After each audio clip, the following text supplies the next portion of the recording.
Anywhere. You can squeeze out 3 showers throughout the afternoon, early evening, and into not spent on carbon speed, but new spending, including $1.8 billion to extend energy subsidies, will still push the budget into the red. Spain office will report a couple of Vinales and others have been trying to frame. The energy secretary has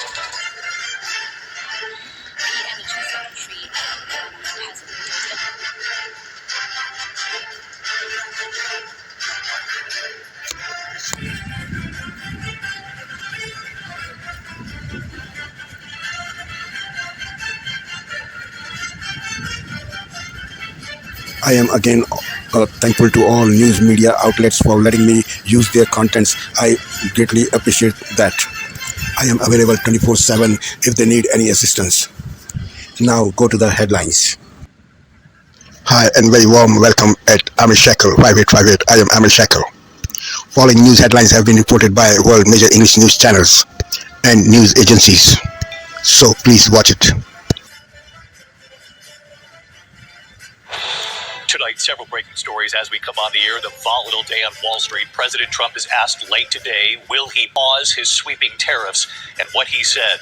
Also tonight, more than 20 dead. Severe storms hit multiple states. You'll see more than 60 people rescued from a hotel by boat. And the video right here tonight, the extinct wolf that scientists now say they've brought back. Not seen in 10,000 years. First tonight, the Dow plunging 1,700 points in the opening minutes today, then the wild swings today. The false social media post suggesting President Trump would pause his tariffs, giving the markets false hope. The Dow then dropping again, and tonight our Mary Bruce asking the president if he's considering that pause for his tariffs, how he answers. You'll also hear from American families and farmers tonight concerned, and what J.P. Morgan CEO Jamie Dimon is now saying about the tariffs and what they'll do to inflation in the U.S. and the chances of recession here. Whit Johnson on Wall Street. The deadly storms across multiple states, at least 24 dead. More than 150 reported tornadoes. The floods, property swept away. And you'll see the rescues tonight by boat. 60 people trapped in a hotel. Ginger Z has the forecast. Tonight, the plane going off the runway, crashing into the water while trying to land. A second child has now died from the measles. More than 600 cases in the U.S., nearly 500 in Texas alone. And tonight, HHS Secretary Robert F. Kennedy Jr., a vaccine skeptic, has now traveled to Texas for one of the funerals. What he's saying about the vaccine now. Tonight, the news on Iran, what President Trump revealed today about the U.S. and Iran. The horrific accident on the assembly line. An American auto worker is killed, pinned by a machine. The remarkable scientific breakthrough tonight. 13,000 years after the last dire wolf walked the earth, scientists now say they've brought them back. And Matt Gupman has the video tonight. This evening, America Strong, the never-before-seen home videos of Paul Newman and his children. Tonight, his daughter is right here, and what she's hoping you'll do involving the charity her father started. And remembering the Hollywood star who brought Dennis the Menace to life. From ABC News World Headquarters in New York, this is World News Tonight with David York.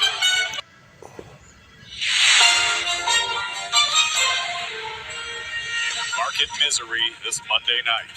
Stocks slide, recession fears rise, but the U.S. president remains defiant. Our country has gotten a lot stronger.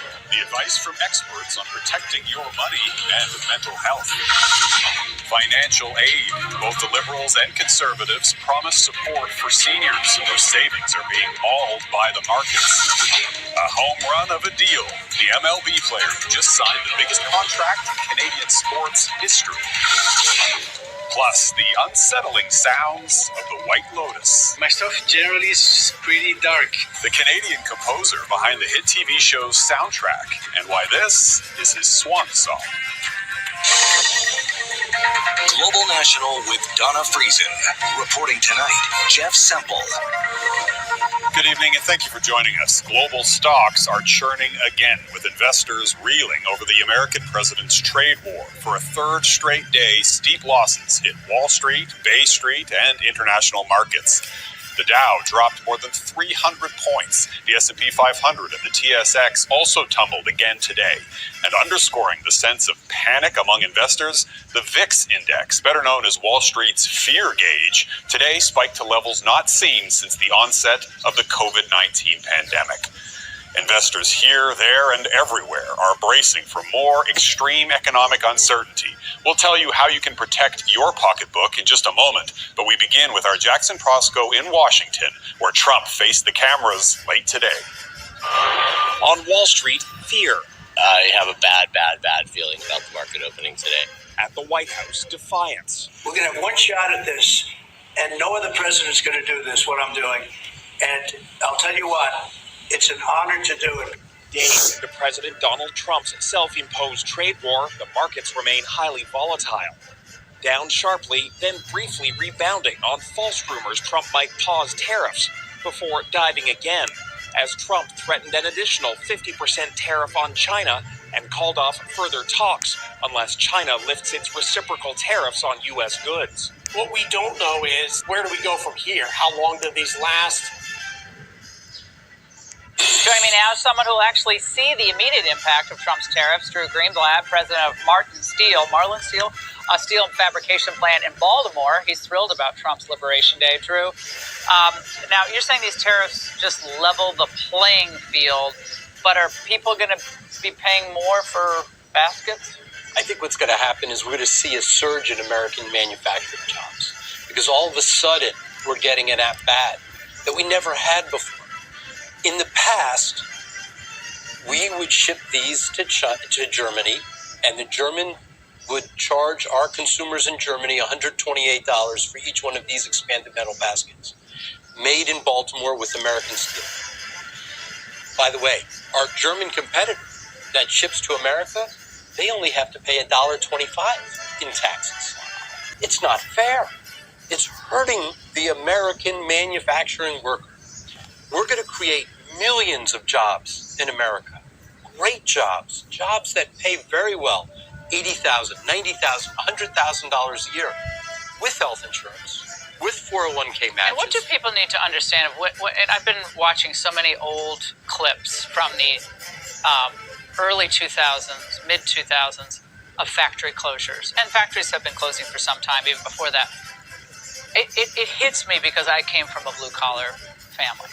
And what happens when you have to lay someone off or shut down an entire division? What happens to a community? You destroy the community. All of a sudden, everybody is on food stamps. They can't afford their car payment. They can't afford their mortgage. They have to move into a trailer. They have to go to food banks to make it work. This is the wrong way to go.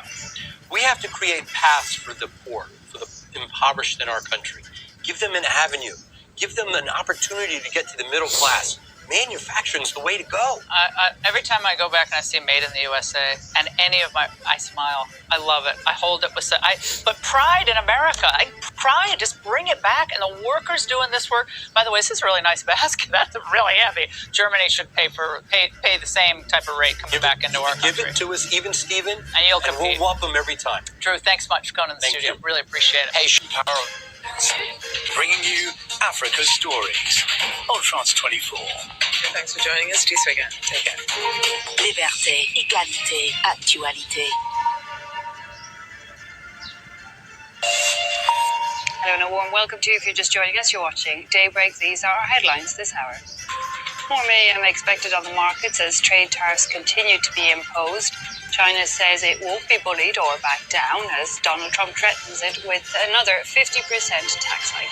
Trillions already wiped off global indices. Tehran confirms that discussions on its nuclear program are to take place with Washington. Iranian media saying it would be the country's foreign minister and U.S. envoy Steve Witkoff taking part. And France's Emmanuel Macron going to the Egyptian border with Gaza, calling for a lifting of that all-out blockade imposed by Israel.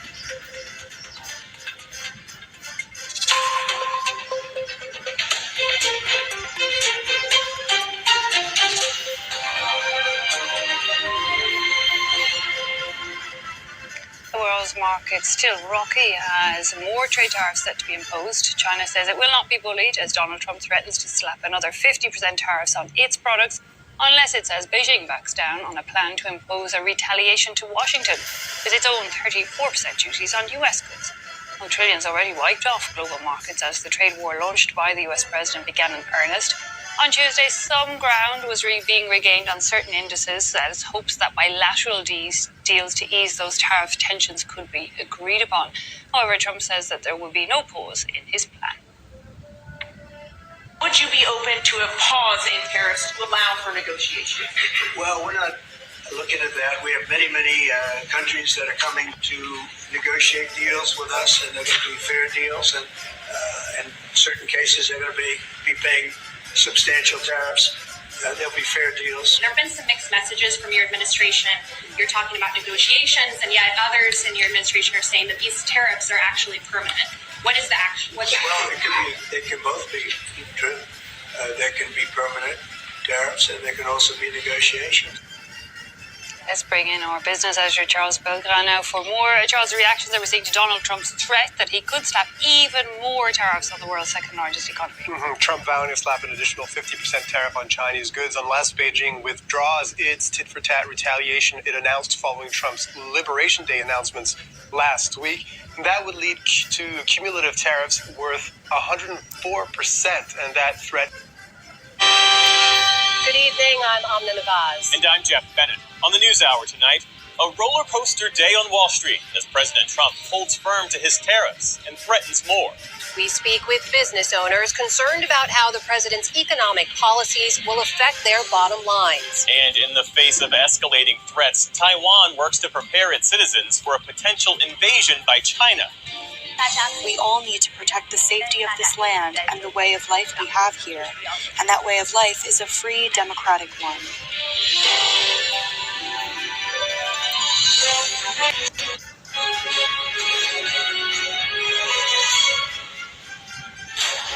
Good morning, it's 7 o'clock. Coming up on today's programme, China refuses to back down on President Trump's tariffs.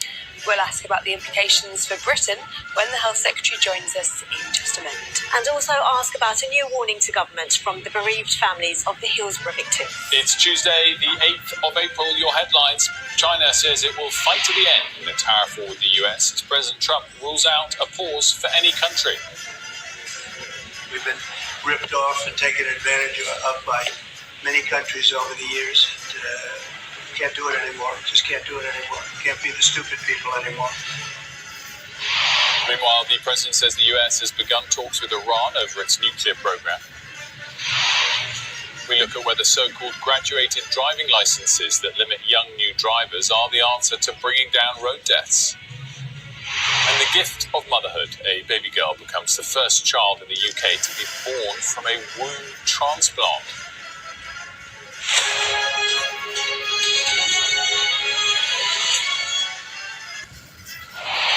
A very good morning to you. Our top story, China has said it will fight to the end after being threatened with an additional 50% tariff by President Trump.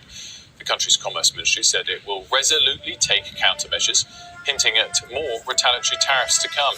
Asian markets rallied overnight and are higher as we speak. If we have a look at those for you now, you can see that Japan is nicely higher, 5% or so, but of course not eradicating all of its losses yesterday. Quite significant there to see Hong Kong now in negative territory. That's obviously a change from when we showed you these last hour. Of course, yesterday Hong Kong declined a whopping 13%. It was up a couple of percent earlier.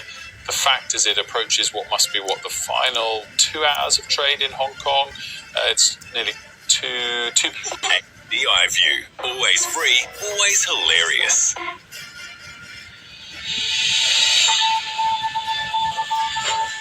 Today, Australian stocks rebound as tariff uncertainty lingers on Wall Street.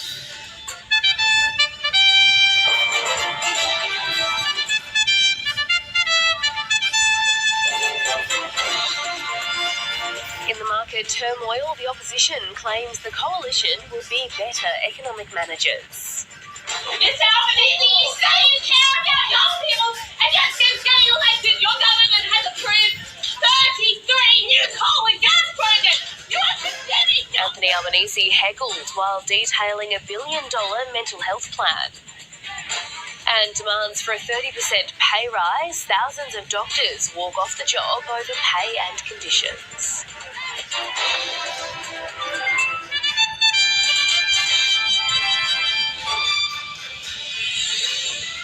Hello and welcome to ABC News. I'm Melissa McKay. The Australian share market has bounced back after suffering its biggest one-day fall since the pandemic yesterday.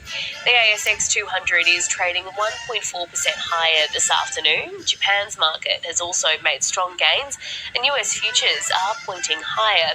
Overnight, investor uncertainty over Donald Trump's tariffs was again on display, with huge swings on Wall Street.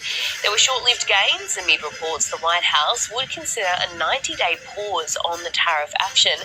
Those were ultimately dismissed by the White House as fake news.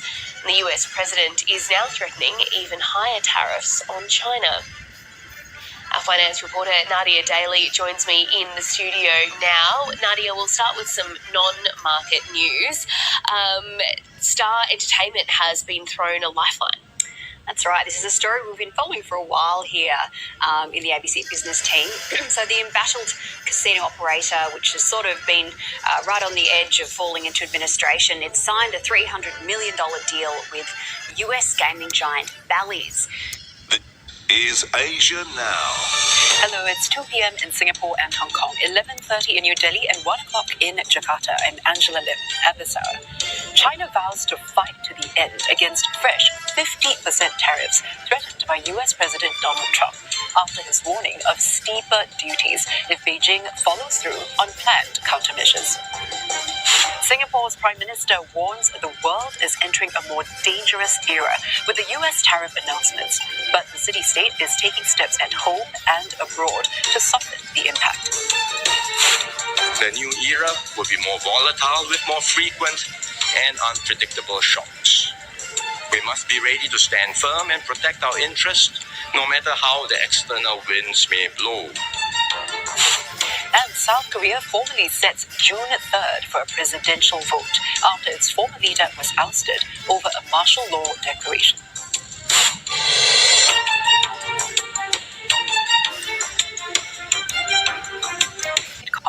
China has expressed strong opposition to the US threat of additional tariffs, warning that it'll take countermeasures if the US goes ahead. The Ministry of Commerce described the escalation as a mistake on top of a mistake and criticized the US for its unilateral bullying. US President Donald Trump, meanwhile, has given China a one-day deadline to back down from its 34% tariff on US goods or face a new 50% levy. If enacted, this would push total US tariffs on Chinese goods to 104%. The move follows a series of escalating tariffs aimed at addressing the trade imbalance between the two countries. Now, Deborah Wong has more on China's response to the latest US tariff threat. So China's Commerce Ministry has called the move unfounded, coercive, and also described this as an act of unilateral bullying. It once again, in that same statement, emphasized the need to uphold normal international trade orders. Tonight, the markets take a wild ride. Chaos and confusion from Wall Street to Washington. Markets today plunging, soaring, and plunging again before closing mixed for the day. Top business leaders warning of the economic impact of the president's tariffs, but Trump defending his plan and threatening to hit China with even bigger fees. Evacuations and rescues as deadly floodwaters threaten communities across the Midwest and South. The small plane that skidded off a runway in Oregon and ended up submerged in the bay. The Supreme Court weighing in, saying the Maryland father mistakenly sent to El Salvador's notorious prison by the Trump administration should stay where he is for now, all after he was ordered to return to the U.S. by a federal judge. The growing worry in West Texas over the worsening measles outbreak, a second child dead. What Health Secretary Robert F. Kennedy Jr. is now saying about vaccines. NBC News exclusive inside the Pennsylvania Pennsylvania mine used for federal paperwork that Elon Musk's Doge team likened to the digital Stone Age. The daycare debate. Should children be given melatonin to help with nap time without their parents' knowledge? And Ann Thompson on the penguins of a certain age and the special island made just for them. This is NBC Nightly News. From CBS News headquarters in New York, this is the CBS Evening News. Good evening, I'm John Dickerson. I'm Maurice Dubois.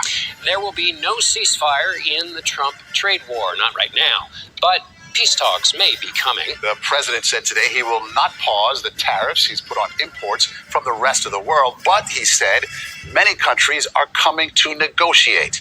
In the meantime, the president is ready to escalate the war. He threatened today to raise the tariff on Chinese imports to more than 100% in retaliation for the tariff China put on U.S. products last week. That tariff was retaliation for the tariffs Mr. Trump put on Chinese imports.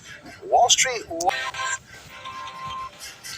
Good morning. The first baby in Britain is born from a womb transplant. The groundbreaking procedure saw the arrival of Amy Isabel following 25 years of pioneering research. It now gives hope to thousands of women born without a womb. Hope is so important. Hope for this, that this could be a realistic option for them, perhaps. And just how much it's given me, I would just hopefully share what it's been like for me. Donald Trump calls for calm during global market chaos. As Keir Starmer says, tariffs pose a huge challenge for our future, but would seize the impossibilities and fight for the future. Birmingham bin strike crisis. The government faces calls to bring in the army to clear the streets as pressure mounts to declare a public health emergency. A blow for Kemi Badenoch. The Tories lose one of their largest donors, which could see the party's northern headquarters close. As one of Europe's most popular beaches sets out new, strict rules to limit numbers, we're asking, should you have to pre-book your sunbed on the beach?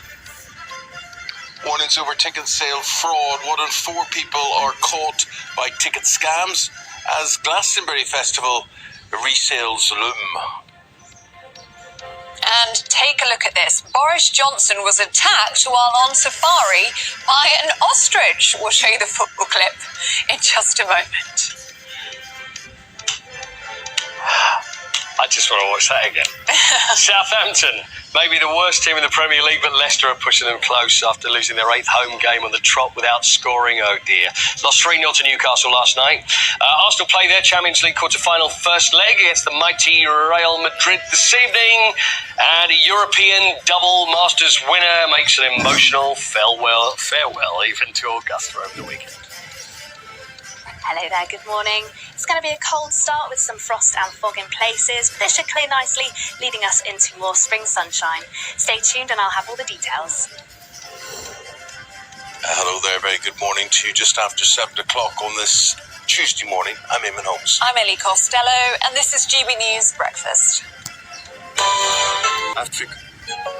The news. The Egyptian President Abdel Fattah el-Sisi reiterated calls on Monday for an immediate ceasefire in the Gaza Strip during a joint press conference with his French counterpart Emmanuel Macron in Cairo. I discussed in depth with His Excellency President Macron the regional and international developments, and top of them is the tragic situation in the Gaza Strip, as we emphasize the necessity of returning back immediately to a ceasefire and allowing the urgent access of humanitarian aid and the release of hostages. We also agreed on rejecting any calls for the displacement of Palestinians from their land, and I reviewed with President Macron the other plans of recovery and reconstruction of Gaza, and we agreed on coordinating joint efforts regarding the Gaza Reconstruction Conference. Macron was in Egypt on Monday to meet with El-Sisi and later with Jordan's King Abdullah II, close Western allies who are also calling for a ceasefire. We condemn the resumption of the Israeli attacks in Gaza, which is a dramatic setback for the civilian population, the hostages, their families, and the entire region. We call for a return of an immediate ceasefire for the release of all hostages still detained by the Hamas in Gaza. Negotiations must resume without any delay and in a constructive manner, and I want to welcome the tireless efforts from Egypt for the ceasefire and release all these hostages. The war, now in its 18th month, started when Hamas-led militants stormed into Israel on October 7, 2023, killing some 1,200 people and taking 251 others hostage. The group still holds 59 captives. bank devalued the country's currency by 13.3% on Sunday amid ongoing fiscal strain. The exchange rate for the dinar has now been set at 5.5677 to the US dollar, effective immediately. This marks the first official devaluation of the currency since 2020, when the rate was 4.48 to the dollar. Meanwhile, the dinar continues to trade at a much lower rate on the black market. This rate has been volatile in recent months, following a power struggle over control over the central bank that slashed oil production and exports. The crisis was resolved with an agreement between the eastern and western legislative bodies to appoint a new central bank governor. Libya has been plagued by instability since the 2011 uprising, which led to the establishment of the rival administrations. U.S. President Donald Trump said talks with Russia were continuing even as a ceasefire proposed by Washington failed to take hold. The Kremlin has listed a number of conditions it says must be met before agreeing to a ceasefire. We're talking to Russia. We'd like them to stop. I don't like the bombing. The bombing goes on, and every week thousands of young people are being killed. And it's a horrible thing that should have never started, would have never started if I were president, 100%. Sunday, Russia struck targets in Ukraine's capital, Kiev, killing one person. Kiev has said that the attacks are a sign that Moscow is not interested in peace. In turn, Russia accused Ukraine of launching drones on its territory. This camp in Kenya was meant to house refugees from Sudan for a short time in 1992 when it was created, but has continued to be the home to hundreds of thousands of refugees from the Horn of Africa. Kakuma refugee camp, located in the northwest region of Kenya, has become one of Africa's most famous refugee camps by accident, as people escaping calamities in countries like South Sudan, Ethiopia, and Congo poured in. I came to Kakuma in 2001, and life was very hard in those days. Not to mention the heat and the infrastructure was not as good as it is now. Life was very bad in the refugee camp. I did casual jobs within the camp and got paid 1,000 Kenya shillings. I saved the money, and that helped to get me into the position I am today as the owner of multiple businesses. Although it remains under the United Nations management, Kakuma has been redesignated a municipality, one that local government officials will later on.